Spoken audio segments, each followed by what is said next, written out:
Fala, maravilhosos! O Desopinha tá de volta aqui no Por Dentro dos Ecrãs e eu não tô fantasiado com a cortina da casa da sua avó. Olha a cortina que nós vamos aprender hoje. Que graça que ela é. Hoje vamos falar sobre Tempo, a mais nova obra do diretor M. Night Shyamalan, que provavelmente você já deve ter escutado aí ao longo de sua vida de nerd, sua vida de amante de cinema. Bora lá que hoje promete.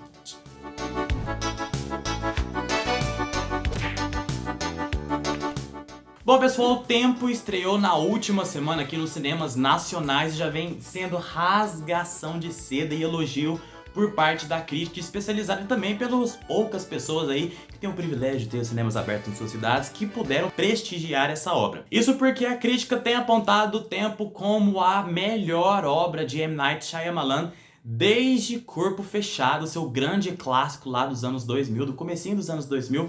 E pra você que não conhece esse diretor, ou pelo menos não se lembra, a menos quando eu falo o nome dele, ele é ninguém mais, ninguém menos com a mente insana, perturbada por trás de Corpo Fechado, Fragmentado, Sexto Sentido e Sinais, aquele filme lá de ET que provavelmente você te perturbou sua infância toda, pelo menos fez comigo. Tá atrás da garagem! Tá atrás daí! It's behind!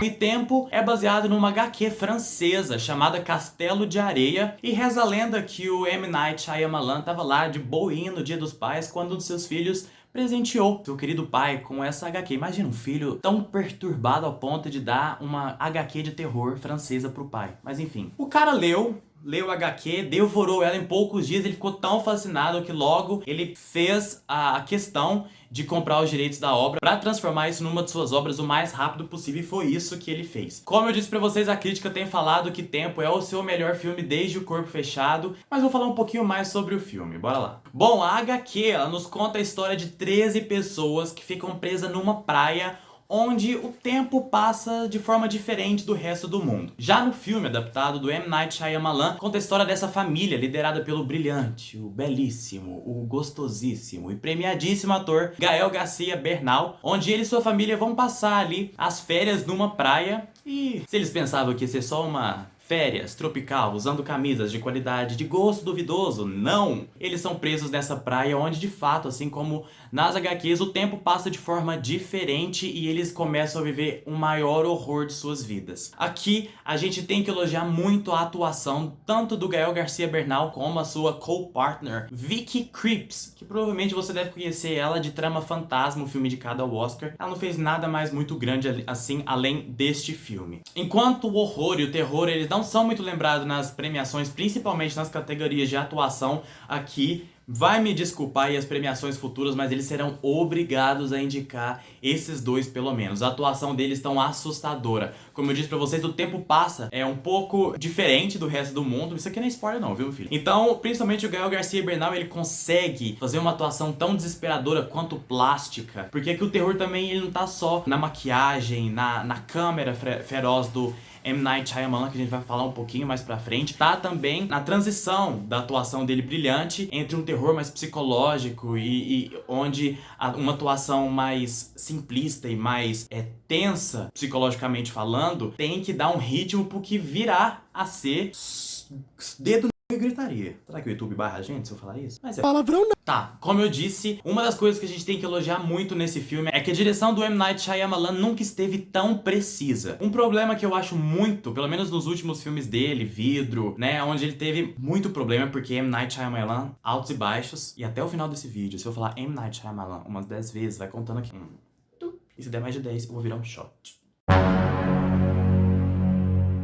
M. Night Shyamalan, M. Night Shyamalan, do M. Night Shyamalan, do M. Night Shyamalan, M. Night Shyamalan, do M. Night Shyamalan, M. Night Shyamalan, M. Night Shyamalan. Eu acho que muito das obras do M. Night Shyamalan sofre uma crise de identidade. Elas são muito bem pensadas, muito bem construídas, a ideia é fantástica. A gente vai querer sempre pagar pra ver seus filmes porque tem uma coisa, menos O Último Mestre do Ar, que é uma desgraça. Mas a direção dele não acompanha, parece que sofre um pouco de perca de identidade mesmo, é muito fora do tom. Sempre a direção e a forma como ele conduz suas obras, mas aqui não. É tudo muito no ponto, sabe? Ele tem que ser muito contido e a câmera muito parada e fixa quando tem que ser. E quando o negócio estoura e todo mundo fica louco, é muito visceral, é muito dentro da cara do ator, pra filmar pra não perder nenhuma expressão, sabe? Daquela pessoa que tá transmitindo uma emoção muito visceral. Então eu acho que precisa ser muito enaltecida a direção dele, porque pela primeira vez, de fato, desde O Corpo Fechado e talvez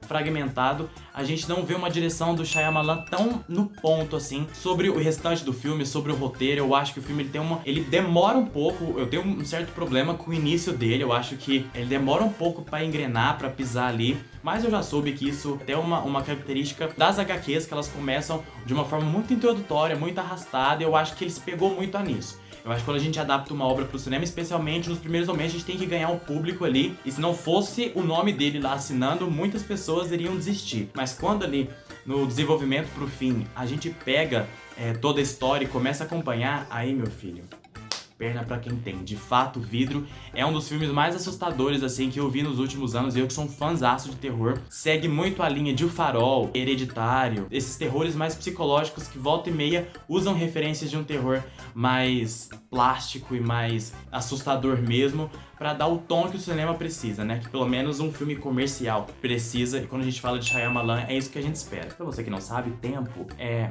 a tradução de old. Então, old é o nome original e é old.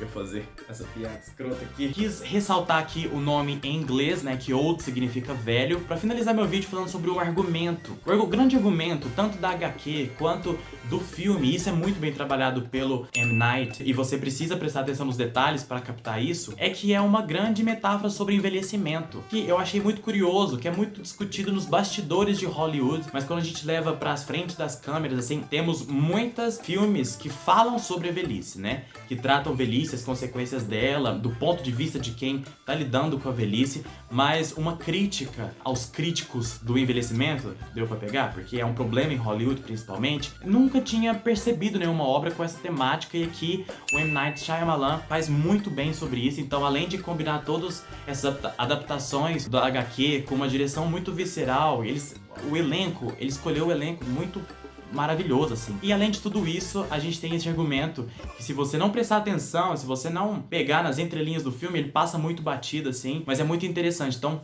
vai aí a minha dica pra você ficar alerta, se você não assistiu o filme ainda, sobre essa partezinha aí do filme. Ó, conta aqui embaixo pra mim o que vocês acharam do filme. Se não assistiram o filme, tão ansiosos ou não, quais são os seus Shyamalans preferidos? É isso, meus queridos, não esqueçam de deixar aquele like e ativar o sininho, mas principalmente assinar o nosso canal. Fazemos isso com muito amor. Aquele beijo. Até a próxima. Próximo vídeo, talvez.